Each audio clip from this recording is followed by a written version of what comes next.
تو میرا آپ سے پہلا سوال یہ ہے کہ محرم الحرام کی حرمت اور تعظیم اپنی جگہ، لیکن جو لوگ ان 2 مہینوں میں خاص کر محرم اور سفر میں شادی بیاہ جیسی تقریبات کا انعقاد کرتے ہیں یا کچھ ایسے ایونٹس رکھتے ہیں جن میں سیلیبریشن ہوتی ہے، تو کیا اس بارے میں کوئی خاص ممانعت ہے اور آپ کی اس کے بارے میں کیا رائے ہے؟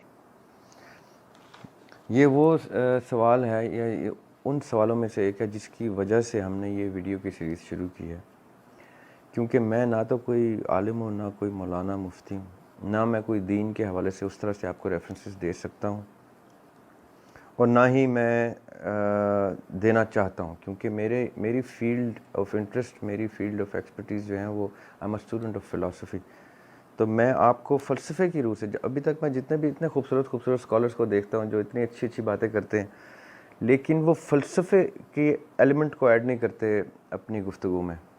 تو آپ کے اس سوال کو میں فلسفے کی روح سے، فلسفے کی ان دا لائٹ آف فلاسفی میں اس کا آپ کو جواب دینا ضروری سمجھتا ہوں، جس وجہ سے ہم یہ ساری سیریز ویڈیو اس کی کر رہے ہیں. میں چاہتا ہوں کہ جو سن رہے ہیں ان کو یہ چیز پتہ ہو کہ ہم فلسفے کو بیان کرتے ہیں. محرم الحرام میں شادی بیاہ اور دیگر رسومات، خوشیوں کے رسومات، ان کا میں نے ابھی پچھلے دنوں دیکھا بھی، اور ہم ہر سال دیکھتے ہیں کہ یہ ایونٹس تواتر سے ہوتے رہتے ہیں. میں تھوڑا سا آپ کو اس کا فلسفہ بیان کرنا چاہوں گا تاکہ آپ کا تھوڑا سا وقت اس میں لگے گا. میں نے یہ بڑی چھوٹی عمر میں یہ پڑھا تھا، اور آپ بھی پڑھتے ہوں گے، سنتے ہوں گے کہ آقا علیہ السلام نے کہا تھا کہ تم میں سے کوئی بھی شخص اس وقت تک مومن نہیں جب تک اس کو اپنے ماں باپ سے بڑھ کے بھی آقا کی ہستی عزیز نہیں. اب the philosophy behind this love، یہ محبت کا جذبہ آقا علیہ السلام کی ہستی کے لیے یہ ہے کہ آپ کی کوئی بھی خوشی، کوئی بھی پرسنالٹی، کوئی بھی رشتہ جو آپ کو عزیز تر ہے، اس سے بھی عزیز آقا کی علیہ السلام کی ہستی ہونی چاہیے. تو آپ مجھے بیسک سی بات اپنے آپ سے، سب آپ لوگ سوچ کے یہ بتائیں کہ جب اللہ تعالیٰ فرماتے ہیں کہ ان کی محبوب ترین ہستی آقا علیہ السلام کی ہستی ہے، ان کی محبوب ترین شخصیت آقا علیہ السلام کی شخصیت ہے، تو وہ ہمیں سب کچھ ان کے لیے وقف کرنے کا کہہ دیتے ہیں. سب کچھ، کہ ہم اپنی خوشیاں، اپنی جان مال، سب کچھ اللہ کی محبوب ہستی کے لیے وقف کر دیں. یہ اللہ تعالیٰ کی محبت بیان کرنے کا طریقہ ہے اپنے محبوب کے لیے. اب ہماری باری آئی، ہم نے محبوب ترین ہستی اگر آقا کو جانا ہے یا جاننا ہے، تو ہم نے بھی اپنا سب کچھ آقا کی خوشی کے لیے، خوشنودی کے لیے قربان کر دینا ہے. یہ سمپل چیز سب کو سمجھ میں آتی ہے. اب مجھے یہ بتائیں، اسی continuation of love, the love that the Lord Almighty has for the Prophet صلی اللہ علیہ وسلم، and then the love that we are supposed to have for the Prophet صلی اللہ علیہ وسلم. And now let's come to the third degree, the love that the Prophet صلی اللہ علیہ وسلم had for his beloved family.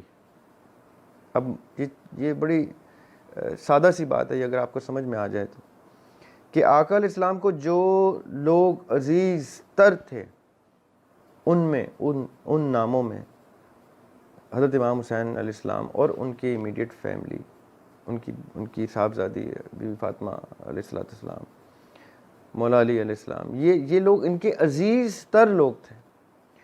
جب ان کے عزیز تر لوگ بری طرح سے ظلم کا شکار ہو کے شہید کر دیے گئے جس مہینے میں، اس مہینے کا غم آقا نے اپنی زندگی میں باقاعدہ اشک مبارک بہا کر منایا ہے، ذکر کیا ہے اس غم کا اپنی زندگی میں. امام حسین علیہ السلام کی شہادت کیا، ان کی جوانی سے بھی قبل وہ اس غم کو مناتے رہے. تو کیا آپ سے نہیں منایا جا سکتا وہ غم؟ کیا آپ کو اس چیز کا لحاظ نہیں آ سکتا کہ آپ اپنی خوشیاں، اپنے آقا کی اس غم کے لیے تھوڑا سا انتظار کر لیں ان خوشیوں؟ ربیع الاول کا کتنا خوبصورت مہینہ، بابرکت مہینہ آگے آ رہا ہے. After just a couple of months ربیع الاول نے آنا ہے، جہاں آقا کی شان میں آپ نعتیں بھی پڑھتے ہیں اور کیا کیا آپ ختم بھی دلاتے ہیں اور خوشی بھی مناتے ہیں اس چیز کی. اس مہینے میں تک آپ اپنی خوشیاں نہیں لے کے جا سکتے. اس کا مطلب یہ ہے کہ اب میں یہ میرا جواب پرٹیکولرلی ان لوگوں کے لیے، ان پڑھے لکھے لوگوں کے لیے جو یہ کہتے ہیں کہ کوئی ایسی دلیل ہی نہیں ہے کہ محرم میں خوشیاں نہیں منانی چاہیے. میں آپ کو دلیل دیتا ہوں آج کہ ایمان کی سب سے پہلی شرط کہ آپ کی تمام تر خوشیوں اور آپ کے تمام تر رشتوں سے بالا تر آقا کی ہستی ہونی چاہیے. تو آپ ایمان کی اس کنڈیشن پہ ہی فالو نہیں کرتے اگر آپ آقا کے غم والے دنوں میں اپنی خوشیاں لے آئیں. یہ ان لوگوں کے لیے ہے جن کے آج کل ریسنٹ ویڈیوز بھی چل رہے ہیں، پڑھے لکھے اسکالرز ہیں، میں خود ان کو سنتا ہوں، لیکن وہ یہ بات کہتے ہیں کہ ایسی کوئی دلیل نہیں ہے. میں آپ کو دلیل دیتا ہوں کہ ایمان کی پہلی شرط یہ ہے کہ آپ اپنی ساری خوشیوں سے بالا تر آقا کی خوشی اور آقا کی غمی کو رکھتے ہیں. اگر آقا کا غم آپ کے لیے امپورٹنٹ نہیں ہے تو پھر آپ ایمان کی حالت میں ہی نہیں ہے. سوری ٹو سے آپ کے ساری نمازیں شمازیں جو ہیں غارت ہو گئیں اگر آپ آقا کے غم کو اس طرح سے سیلیبریٹ نہیں کر سکتے جس طرح سے اس کو کرنا ہے. آپ اتنا نہیں کر سکتے کہ ان کو باقاعدہ کوئی مجلس بلا کے اس غم کو ڈسکس کریں، نہ کریں. آپ اپنے اوپر کوئی شیعہ لیبل نہیں لگانا چاہتے، نہ لگائیں، لیکن کم از کم اپنے اوپر یہ ایمان سے باہر نکلنے کا لیبل تو نہ لگائیں کہ اس درس محرم پہ آپ شادیاں کر رہے ہوں. آپ کو اتنی شرم، اتنا لحاظ تو ہونا چاہیے آپ کو. آپ کی اپنے پھوپھی تائی بھی مری ہوئی ہو نا، آپ کا اپنا باپ بھی مرا ہوا ہو اس دن، تو اس کی برسی منا رہے ہوتے ہیں آپ اس کی برسی کے دن دنیا کی کوئی چیز نہیں، خوشی نہیں مناتے. آپ کا اپنا بچہ سکا مر جائے، آپ کا سگا بیٹا مرا ہوا، آپ اس کی قبر پہ جا کے پھول رکھ رہے ہوں گے اس دن. لیکن چونکہ وہ آقا کا بچہ ہے، کیونکہ وہ آقا کی فیملی فوت ہوئی ہے، تو آپ کو لحاظ ہی نہیں ہے، آپ کو شرم ہی نہیں ہے، مروت ہی ختم ہو گئی آپ. تو یہ کون سا ایمان ہے؟ یہ کون سی نمازیں ہیں؟ یہ کون سی سنت ہے جو آپ پوری کر رہے ہیں؟ یہ نکاح اٹ سیلف از اے سنت. یہ آپ سنت سمجھ کے کرتے ہیں. اگر آپ یہ سنت سمجھ کے کرتے ہیں تو کم از کم ان مہینے میں کریں. 12 ربیع الاول میں کر لیں، وہ سنت کا سب سے خوبصورت مہینہ ہے. اس میں آقا علیہ السلام کی ہستی نے دنیا کو شرف بخشا تھا اپنی پریزنس کا.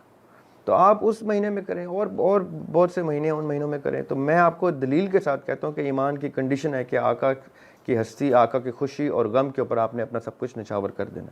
تو یہ میں آپ کو فلسفے کی بات کر رہا ہوں، کوئی میں آپ کو ریفرنس نہیں دوں گا کسی حدیث آیت کا. ایک ہی حدیث کافی ہے کہ تم میں سے کوئی شخص اس وقت تک مومن نہیں جب تک اس کے ماں باپ سے بڑھ کے بھی اس کو آقا کی ہستی عزیز نہیں. اینڈ اگر اس سوال سے اس جواب سے آپ مطمئن ہوتے ہیں تو ٹھیک ہے، میں اس سوال سے مطمئن ہوں. آگے آپ کی مرضی ہے.